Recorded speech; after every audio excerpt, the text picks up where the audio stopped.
O presidente dos Estados Unidos, Donald Trump, se reuniu hoje com o primeiro-ministro israelense Benjamin Netanyahu na Casa Branca. Os dois anunciaram uma proposta de paz para a faixa de Gaza, feita por Trump, que precisa agora da aprovação do grupo terrorista Hamas. É um desafio e por isso a gente conversa agora ao vivo com o nosso correspondente em Nova York, Pedro Paiva, que vai trazer os detalhes para a gente direto dos Estados Unidos. Olá, Pedro, boa noite para você. Conta para a gente quais são os detalhes dessa proposta.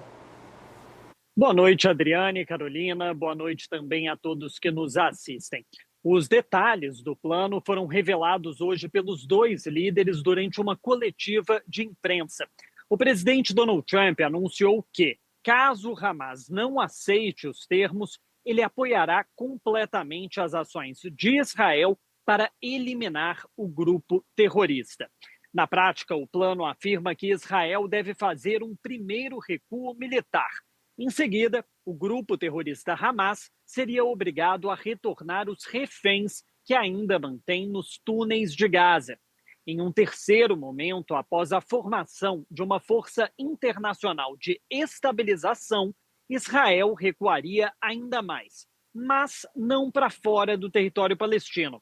O exército israelense seria permitido em uma região de segurança ao longo da fronteira.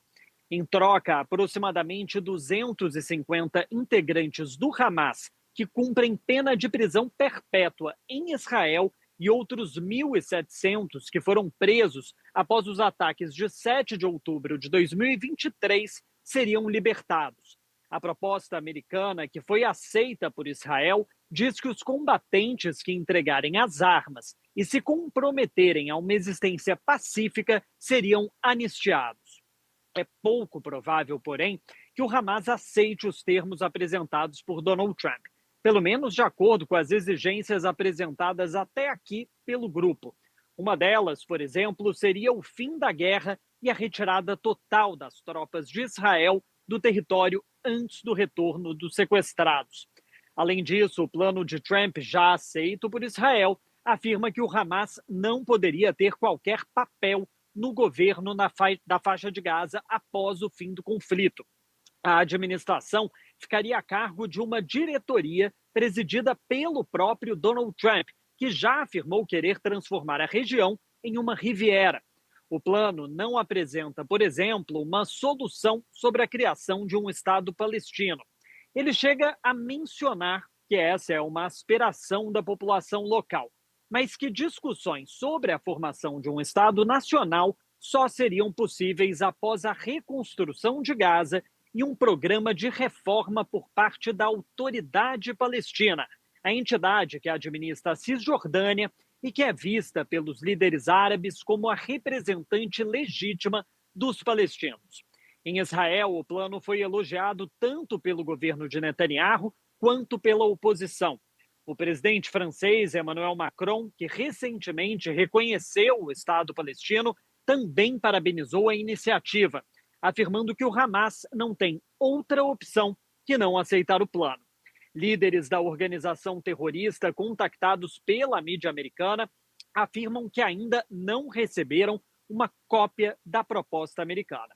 Adriane e Carolina, eu volto com vocês no estúdio.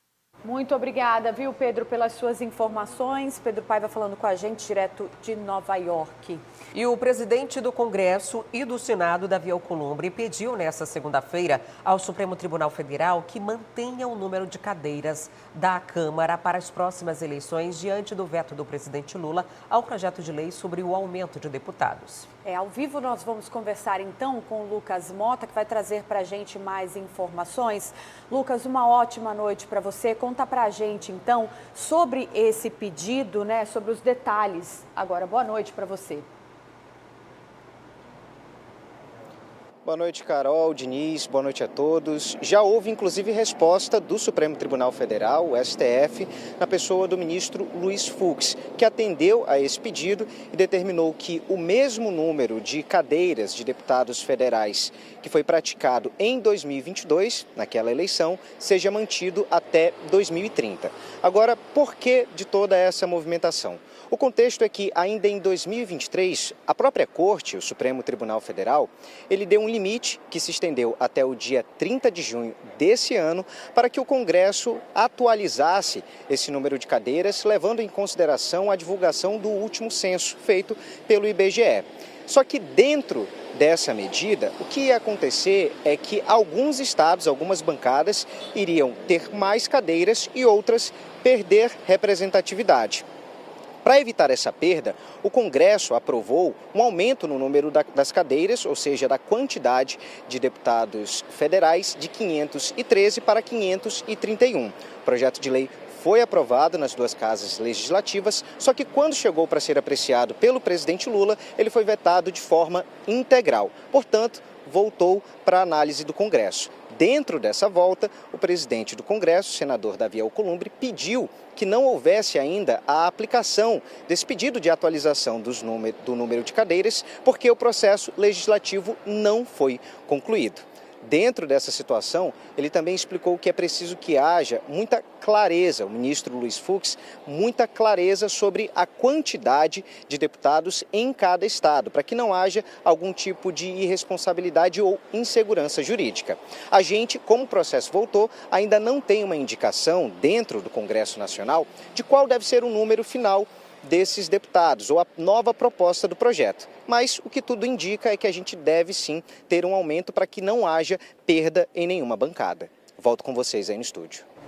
Obrigada, Lucas, pelas informações que você traz para a gente. Aqui para o Amazonas havia uma expectativa em relação ao aumento de 8 para 10 parlamentares e isso não vai acontecer, assim como os demais estados, pelo menos não agora, por essa decisão do Fux, né, que era inclusive uma decisão solicitada pelo próprio Congresso diante do veto. E aí pode parecer estranho, mas a intenção do parlamento era, já que tem um veto, é melhor segurar essa decisão do que perder a possibilidade de aumentar a quantidade de deputados federais. Exato.